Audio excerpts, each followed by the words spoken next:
नमस्कार, जय गुरुदेव। तो आज हम जिस टॉपिक पे बात कर रहे हैं वो टॉपिक बहुत महत्वपूर्ण है, क्योंकि हम आज 25 अक्टूबर को पड़ने वाले ग्रहण के विषय में बात कर रहे हैं। तो जैसा आपको पता ही है कि ये जो ग्रहण है ये 2022 का दूसरा ग्रहण है और ये दिवाली के अगले दिन पड़ेगा।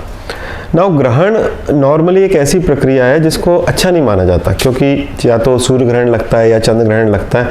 तो ग्रहण का मतलब ये है कि इक्लिप्स हो रहा है, मतलब जब राहु या केतु सूर्य को या चंद्र को इक्लिप्स करते हैं या ग्रहण करते हैं, उसको पूरी तरीके से आच्छादित कर देते हैं, तो वो समय ग्रहण का समय कहलाता है। तो जनरली हमने कंसिडर करते हैं कि मटेरियलिस्टिक चीज़ों के लिए ग्रहण एक अच्छा एक्टिविटी नहीं है, बट वहीं आध्यात्मिक चीज़ों के लिए, स्पिरिचुअलिटी के लिए एक अच्छा मौका है।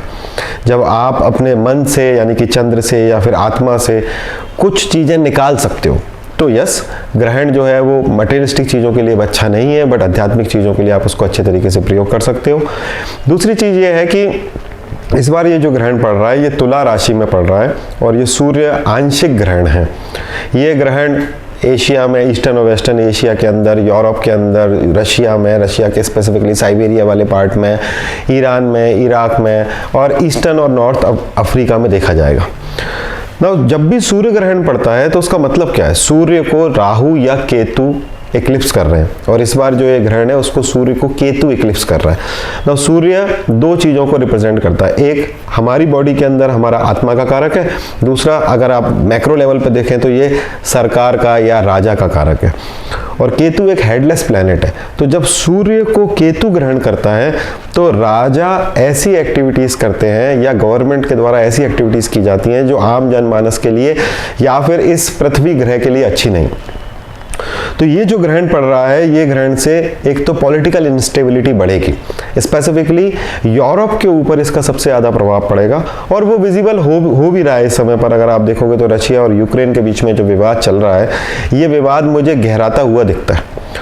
दूसरी चीज़ जो है वो ये ग्रहण तुला राशि में पड़ रहा है। अब तुला राशि कुछ चीज़ों को रिप्रेजेंट करती है, जैसे कि सबसे पहले हमारे रिलेशनशिप को ये रिप्रेजेंट करती है। तुला राशि बिजनेस का भी राशि है, ये मार्केट प्लेस आता है इसके अंदर, राइट। और शुक्र ऑटोमोबाइल का कारक है, ट्रांसपोर्टेशन का कारक है। इस दुनिया के अंदर जितनी प्रॉस्पेरिटी है, टूरिज्म है, एंटरटेनमेंट इंडस्ट्री, इन सब का कारक शुक्र है, और ये उसकी मूल त्रिकोण राशि है। तो जब यहाँ पर ग्रहण लगेगा तो एक तो गवर्नमेंट के द्वारा ऐसे इनिशिएटिव लिए जा सकते हैं जो कि बिजनेस के लिए अच्छे नहीं हो। ऑलरेडी ये बातें होना चालू हो गई हैं कि पूरे विश्वव्यापी मंदी आने का दौर चालू हो चुका है, और मुझे लगता है कि इस ग्रहण के बाद ये बहुत ज़्यादा इंटेंसिफाई होना चाहिए, और इसका सबसे ज़्यादा प्रभाव उन्हीं जगहों पर पड़ेगा जहाँ पर कि ये ग्रहण देखा जा रहा है। जैसे कि ये ग्रहण इस बार भारत में भी देखा जा रहा है, बट भारत में शायद जो इकोनॉमिक इंस्टेबिलिटी इतनी नहीं आए, बट रशिया, यूरोप, ये वाला जो पोर्शन है वहाँ पर बहुत ज़्यादा इकोनॉमिक इंस्टेबिलिटी आ सकती है या मंदी का दौर आ सकता है। कोई भी ग्रहण का प्रभाव दो तरीके से शास्त्र में बताया गया है, एक या तो 90 दिन तक मैक्सिमम होता है, या फिर दूसरा सूर्य ग्रहण पड़ने तक। और जब जब सूर्य ग्रहण पड़ा है तब आप देखेंगे कि जहाँ जहाँ पर उसका एपिक सेंटर होता है वहाँ पर पॉलिटिकल इंस्टेबिलिटी आती है। तो यूरोप के अंदर, यूके के अंदर, रशिया के अंदर पॉलिटिकल इंस्टेबिलिटी ऑलरेडी दिख रही है, जो कि इसके बाद इंटेंसिफाई होगी। दूसरा, हमारे ऊपर इसका क्या प्रभाव पड़ेगा?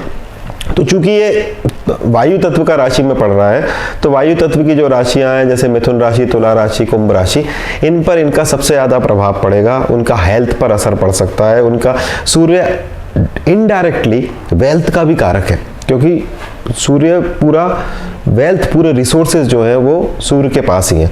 तो सबसे ज़्यादा प्रभाव तो वायु तत्व की राशि में पड़ेगा। उसके बाद अग्नि तत्व की जो राशियां हैं, मेष राशि है, सिंह राशि है, धनु राशि है, इन पर आप ये मान के चल सकते हो कि 3/4 प्रभाव पड़ेगा।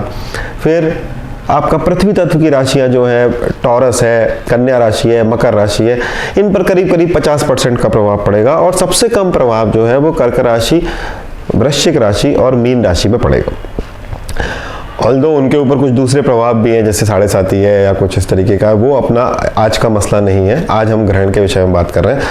तो अब इस ग्रहण को हम नेगेटिविटी से पॉजिटिविटी की तरफ कैसे लेके जाएं। जैसे मैंने बोला कि मटेरियलिस्टिक एस्पेक्ट के लिए बहुत अच्छे नहीं होते ग्रहण, बट स्पिरिचुअलिटी के लिए बहुत अच्छे होते हैं।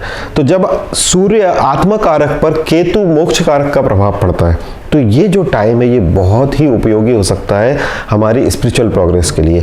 और अपने शास्त्र में कहा है कि यत पिंडे तट ब्रह्मांडे, यानी कि अगर हम स्पिरिचुअली ग्रो करते हैं तो हम मटेरियलिस्टिकली इजीली ग्रो कर सकते हैं। तो ग्रहण के दरमियान स्पेसिफिकली जब उसका सूतक लगता है और दूसरा जब वो ग्रहण की घटना हो रही होती है, उस समय पर कुछ एक्टिविटीज़ हमें करनी चाहिए।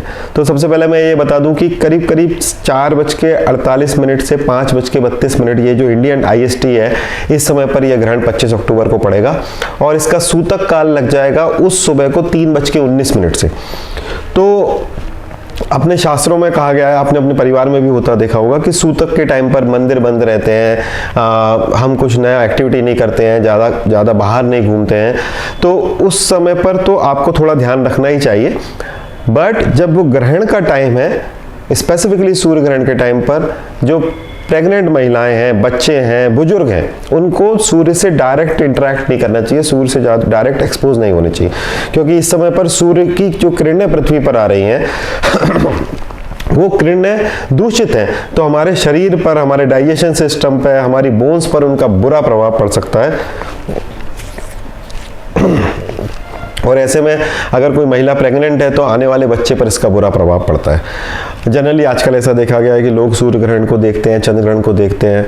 ज्योतिष के हिसाब से ये रिकमेंडेड नहीं है।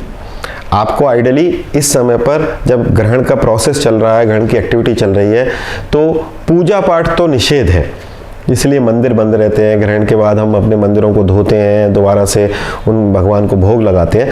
बट ध्यान करना और चैंटिंग करना ये अलाउड है, ना केवल अलाउड है बल्कि रिकमेंडेड है। तो आपको इस समय पर ध्यान करना चाहिए, जप करना चाहिए। इस समय पर जब आप जप करते हैं तो उस जप का प्रभाव नॉर्मल टाइम पे जब आप जप करते हैं उससे 10x रहता है। तो क्या क्या करना चाहिए? तो चूंकि सूर्य ग्रहण है और हमारा आत्मबल, हमारी आत्मा, हमारा शरीर, हमारा हेल्थ अच्छा रहे, इसलिए गायत्री मंत्र का उच्चारण करना, गायत्री मंत्र का जप करना बहुत ही अच्छा है इस समय पर। दूसरा, ओम नमः शिवाय चैंटिंग करना बहुत अच्छा है। क्योंकि ये तुला राशि में पड़ रहा है, इसलिए अगर आप इस समय पर देवी का प्रार्थना करते हैं, देवी महात्मा सुनते हैं या फिर देवी सूक्तम का पाठ करते हैं, अगर आपको आता है वो करना, तो आपके लिए बहुत ही अच्छा रहेगा। मैंने राशि वाइज रेमेडीज आपको इसलिए नहीं बताई है क्योंकि ये ग्रहण की कॉमन रेमेडीज है। आपका राशि कुछ भी हो, आपको यही रेमेडीज करनी है। और ये ध्यान रखना है कि उस दरमियान, उस 1-1.25 घंटे के दरमियान आप कुछ खाते नहीं हैं, आप थोड़ा फास्टिंग उस समय पर रखते हैं। हो सके तो पानी भी नहीं पिए तो बेहतर है, बट अगर प्यास लग रही तो आप पी सकते हो। किसी भी तरीके से कोई नई चीज़ कंज्यूम करना उस दरमियान अच्छा नहीं है।